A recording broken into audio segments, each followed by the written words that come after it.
Baik. Sebelum kita mulai pembelajaran pada hari ini, mari kita berdoa terlebih dahulu. Berdoa mulai. Selesai. Oke, sebelum mulai pelajaran, saya mau cek absen hari ini ada yang tidak hadir. Masuk semua. Masuk semua ya? Ya. Sebelum mulai pelajaran, kira-kira kalian masih ingat gak pelajaran yang kemarin? Masih. Tentang bentuk penyampaian pendapat. Jenisnya ada berapa? Ada dua, yaitu lisan dan tulisan. Kalau yang lisan contohnya pidato, ya. Kalau yang tulisan poster, kabar, majalah. ya, betul sekali. Itu contoh bentuk-bentuk berpendapat. Kemudian pada pertemuan kali ini kita akan membahas tentang keterbukaan informasi publik.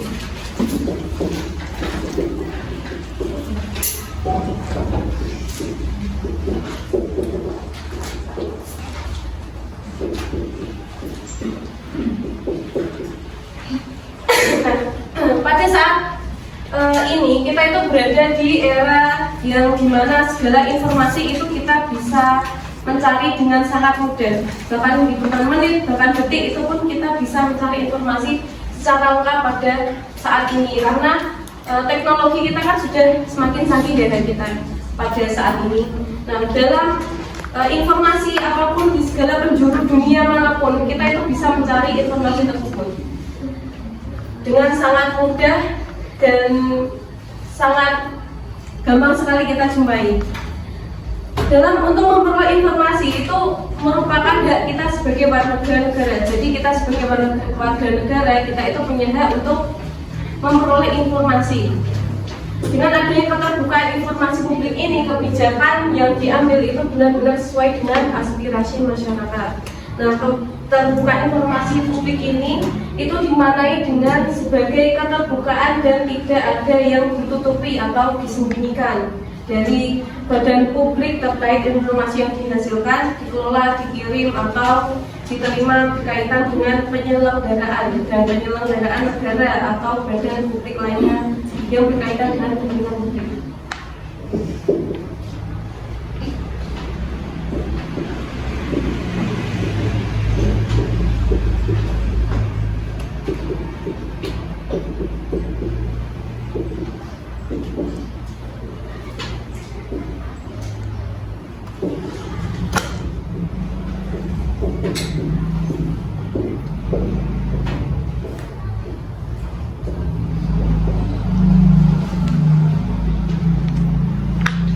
Jadi maksud keterbukaan informasi itu adalah terbuka, jadi tidak ada yang ditutupi atau disembunyikan. Itu maksud dari keterbukaan informasi. Jadi informasi itu harus terbuka dan tidak boleh disembunyikan dari badan publik atau dari siapapun. Nah, meskipun demikian, terdapat informasi publik yang dikecualikan bersifat rahasia, ketat dan terbatas untuk publik. Jadi untuk menjamin hak warga negara dalam memperoleh informasi publik, pemerintah mengatur melalui Undang-Undang Nomor 14 Tahun 2008 tentang keterbukaan informasi publik. Nah, tujuan informasi publik dalam Undang-Undang Nomor 14 Tahun 2008 itu ada beberapa ya tujuannya. Ini ada Undang-Undang Nomor 14 Tahun 2008. Ini tentang keterbukaan informasi publik. Itu ada tujuannya. Jadi keterbukaan informasi publik menurut undang-undang ini ada tujuannya. Yang pertama, menjamin hak warga negara.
beberapa tujuan tentang keterbukaan informasi publik menurut Undang-Undang Nomor 14 Tahun 2008. Yang pertama itu menjamin hak warga negara.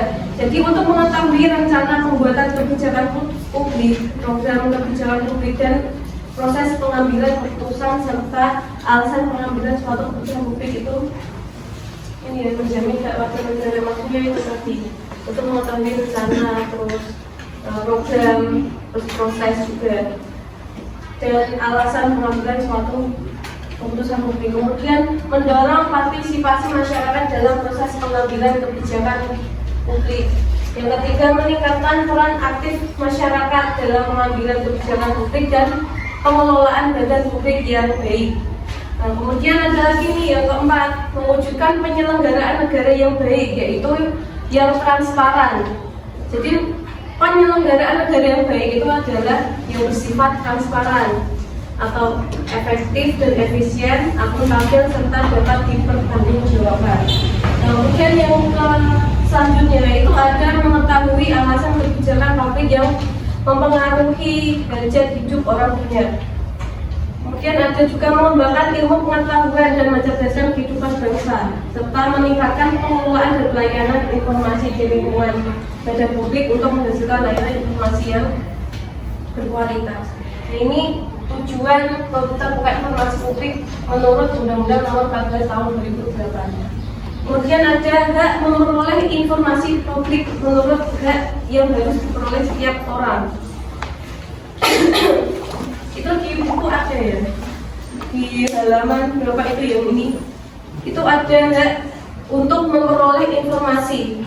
Hak memperoleh informasi publik itu merupakan hak yang harus diperoleh setiap orang. Jadi haknya itu ada yang pertama itu melihat dan mengetahui informasi publik. Kemudian yang kedua itu menghadiri pertemuan publik yang terbuka untuk umum untuk memperoleh informasi publik. Yang ketiga, mendapatkan salinan informasi publik melalui permohonan sesuai ketentuan peraturan perundang-undangan dan menyebarluaskan informasi publik sesuai dengan peraturan perundang-undangan. Jadi meskipun demikian, pengguna informasi publik itu wajib menggunakan informasi publik sesuai dengan ketentuan perundang-undangan. Hal ini menunjukkan bahwa pelaksanaan hak memperoleh informasi publik harus diimbangi dengan kewajiban pengguna informasi publik. Dan pengguna informasi publik juga wajib mencantumkan sumber informasi publik baik yang digunakan untuk kepentingan sendiri maupun untuk keperluan publikasi sesuai dengan ketentuan peraturan perundang-undangan. Masuk ya kira-kira? Bingung ya? Contohnya itu kayak wartawan.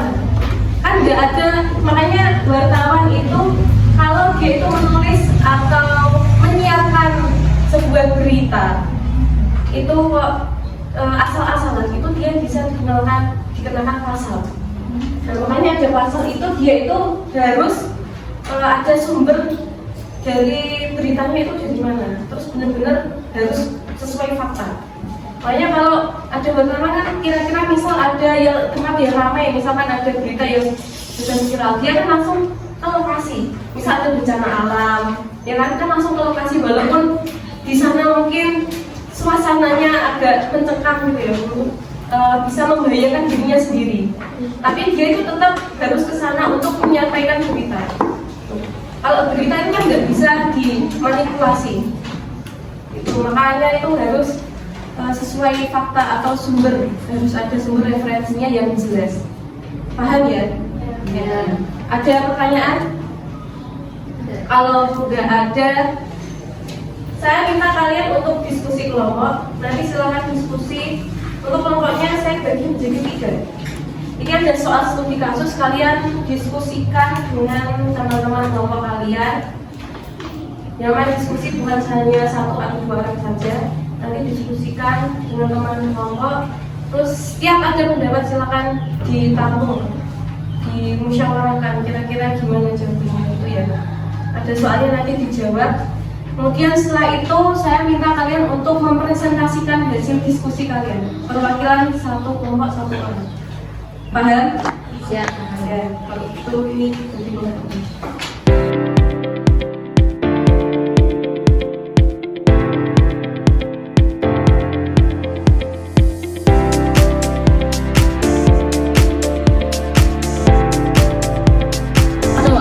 rekapitulasi suara OSIS termasuk informasi yang seharusnya terbuka? Ya, sebagai organisasi sekolah, proses pemilihan harus transparan agar tidak menimbulkan kecurigaan. 2. Mengapa transparansi penting dalam organisasi sekolah? Agar siswa belajar nilai demokrasi, jujur, transparan, dan bertanggung jawab. Oke, diskusi kita sudahi. Gimana, setuju nggak sama pendapat teman kalian? Setuju. Oke, nggak ada yang mau menanggapi? Setuju semua ya? Setuju. Oke, pada pembelajaran kali ini tentang keterbukaan informasi publik. Jadi pada intinya kesimpulannya, keterbukaan informasi publik itu maksudnya terbuka. Jadi informasi publik itu harus terbuka. Kita menyampaikan informasi pada publik itu kita harus mempertanggungjawabkan pendapat kita, dan juga harus ada sumber referensinya yang secara jelas dan sesuai fakta.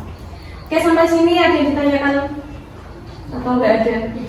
Sudah paham semua ya? Oke, kalau gitu kita tutup pembelajaran pada hari ini dengan baca alhamdulillah bersama. Alhamdulillahirabbil alamin. Dari saya ada soal 5 uraian. Nanti kalian bisa kerjakan di rumah untuk tugas rumah. Yang saya akhiri pembelajaran pada hari ini. Assalamualaikum warahmatullahi wabarakatuh. Waalaikumsalam warahmatullahi wabarakatuh.